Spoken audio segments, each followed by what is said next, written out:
Suddenly, I felt a human hand snatching me out of there before I disintegrated.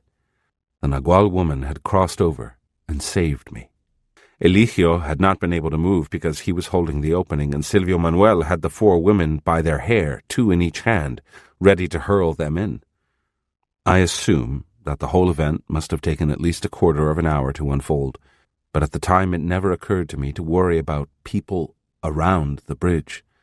Time seemed to have been somehow suspended, just as it had been suspended when we returned to the bridge on our way to Mexico City. Silvio Manuel said that although the attempt had seemed to be a failure, it was a total success. The 4 women did see the aperture and threw it into the other world, and what I experienced in there was a true sense of death. "There is nothing gorgeous or peaceful about death," he said, "because the real terror begins upon dying. With that incalculable force you felt in there, the eagle will squeeze out of you every flicker of awareness you have ever had." Silvio Manuel prepared La Gorda and me for another attempt. He explained that power spots were actual holes in a sort of canopy that prevents the world from losing its shape. A power spot could be utilized as long as one has gathered enough strength in the second attention. He told us that the key to withstanding the eagle's presence was the potency of one's intent. Without intent, there was nothing.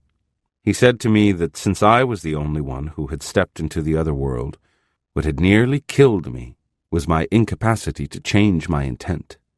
He was confident, however, that with forced practice, all of us would get to elongate our intent. He couldn't explain, however, what intent was. He joked that only the nagual Juan Matus could explain it, but that he wasn't around. Unfortunately, our next attempt did not take place, for I became deplenished of energy. It was a swift and devastating loss of vitality. I was suddenly so weak that I passed out in Silvio Manuel's house. I asked La Gorda whether she knew what happened next. I myself had no idea.